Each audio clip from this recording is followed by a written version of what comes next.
Gurizada, o negócio é o seguinte. Neste vídeo eu quero conversar com vocês sobre o meio-campista do Grêmio e da Seleção Brasileira Olímpica, Matheus Henrique, que concedeu uma entrevista ao programa Os Donos da Bola, da Band TV, e que eu classifico como de uma lucidez impressionante. Já vou falar. Antes eu queria te convidar para te inscrever no canal. Te inscreve agora, dá o teu like e vem para cá conversar sobre futebol conosco. Te inscreve aí. Faz essa mão. Te inscreve aí, dá o teu like e vem para cá conversar sobre futebol conosco. Você está muito bem informado, né, sobre o que está acontecendo no mundo, né? A pandemia Covid-19. Uma informação adequada e correta é o primeiro passo certo para a prevenção adequada. Escape das fake news, esteja muito atento, se previna, ajude os idosos, que representam um ponto mais vulnerável desta cadeia, e fique esperto, fique atento, bem informado, prevenido e cuidando dos idosos aí da sua família que estão ao seu redor. O Matheus Henrique deu uma entrevista ao Donos da Bola da Band TV. Eu estava lá comandando, junto com o César Cidade Dias, o Alex Bagé, Tiger Junk, João Batista Filho. E, pessoal, eu quero compartilhar com vocês que eu fiquei impressionado.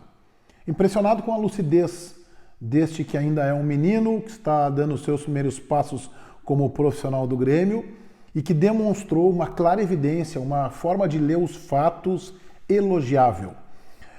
Eu vou fazer uma comparação sobre um assunto que voltou à tona agora, que é o episódio do Ronaldinho e a sua dupla traição ao Grêmio, a sua saída do clube, abrupta, repentina, não respeitando o clube que ele formou. E esse assunto voltou à tona porque o Ronaldinho esteve preso em regime fechado junto com o seu irmão Assis até alguns dias atrás e agora está preso em regime domiciliar em um hotel em Assunção, no Paraguai.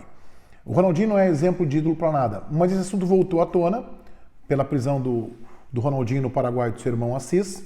E o Grêmio tem um caso que não é exatamente igual ao do Ronaldinho, mas que sempre anda de mãos dadas, que é o caso do menino Ferreira, que é um bom jogador de futebol, mas que me parece mal orientado, atrapalhado, decidiu por um litígio judicial com o clube, com o Grêmio, e, portanto, está praticamente inviabilizando a sua permanência no clube, ele que é prata da casa.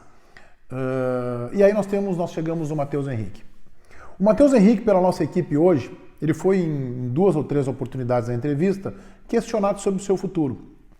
E ele falou o seguinte, que ele tem o sonho de jogar na Europa, que ele alimenta isso, que ele gostaria, mas todas as vezes que ele falou sobre isso, sobre jogar na Europa, assim, no futebol espanhol, no inglês ou no italiano, sempre que ele projetou isso, ele ponderou o seguinte, mas com o devido ressarcimento ao Grêmio.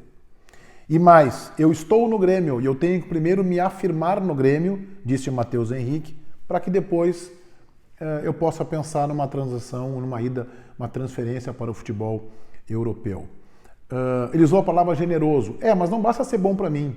O clube que me comprar tem que ser generoso com o Grêmio. E eu achei essa é uma atitude, uma resposta dele absolutamente lúcida e digna dos maiores elogios. Essa é uma postura profissional. O Grêmio me formou, repetiu o Matheus Henrique na entrevista de hoje ao programa Os Donos da Bola da Bandeirantes. O Grêmio me formou. Ele sempre fez referência a isso. E numa época em que a gente revisita o episódio Ronaldinho, orientado pessimamente pelo seu irmão Roberto Assis, numa época em que tem o episódio presente do Ferreira, são distintos, são diferentes, mas eles caminham paralelamente no mesmo sentido, né, do litígio judicial com o clube onde eles começaram a sua trajetória como profissionais. Nós temos este exemplo, elogiável e digno de aplausos do Matheus Henrique. Em nenhum momento ele se mostrou ansioso com esta possibilidade, ele foi muito franco ao dizer que sonha em jogar na Europa, mas com o devido ressarcimento ao Grêmio. Ele falou mais, o Matheus Henrique. Falou do esquema, fez ponderações sobre jogar com 3 volantes, como o Renato vinha jogando, mas ele falou assim, o nosso time ele tem repertório, foi a palavra que ele usou. podemos jogar com 3 volantes. Ele lembrou o Grenal do Beira-Rio e a vitória em Cali sobre o América, quando inclusive ele fez gol. Mas sabemos jogar também com 2 volantes e um meia. Temos repertório. Achei um termo bem adequado. Ele apontou aqueles que, na sua opinião, são os adversários do Grêmio na Libertadores da América. E aí uma curiosidade, ao contrário do presidente Bolzan, que não incluiu o Internacional, ao contrário do presidente Medeiros, que não incluiu o Grêmio, ele incluiu o Internacional. O Matheus Henrique disse que os adversários do Grêmio são Flamengo, os principais, né? Flamengo, Palmeiras, River Plate e o Internacional, que ele classificou junto com o Grêmio como times de elenco de grandes jogadores. Então interessante, ele colocou o rival da aldeia aqui, o Internacional. Flamengo, Palmeiras, River Plate e Internacional. E uma outra expressão que o Matheus Henrique usou e que eu achei muito apropriada e inteligente e que eu não tinha visto ninguém ainda utilizar, quando questionado pelo César de quem é você é o substituto do Arthur, que hoje está no Barcelona. E quem é o teu substituto? Aí ele citou o Darlan, o Friso e o Diego Rosa, uma característica um pouco diferente, né, do Diego Rosa, mas ele usou a expressão fábrica. E todos da fábrica do Grêmio. Eu acho muito interessante isso, porque o Grêmio tem sim funcionado como uma fábrica na formação de jogadores. Hoje o Grêmio tem, além do Matheus Henrique, tem o Jean-Pierre, formado em casa, o Grêmio tem o Everton, o Grêmio tem o PP e outros jogadores que a gente sabe, entre esses aí, o Diego Rosa, que o Matheus Henrique, que a gente viu na Taça São Paulo Futebol de Juniores, acaba de citar, e outros jogadores que estão chegando com força aí para se integrar ao time do Renato, ou a partir de quando o futebol voltar, ou no máximo aí no final do ano e começo de 2021.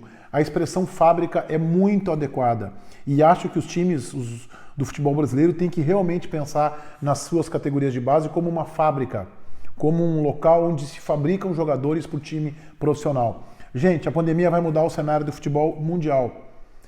Vai tornar os clubes mais pobres, as federações e confederações menos empoderadas e provavelmente vai mexer também no tamanho das verbas de direitos de transmissão esportiva para todos os esportes, e o futebol também deverá ser afetado por isso.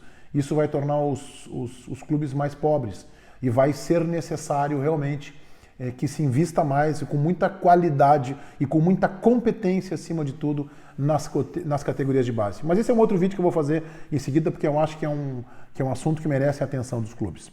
Feitoria, gurizada! Vai, um abraço!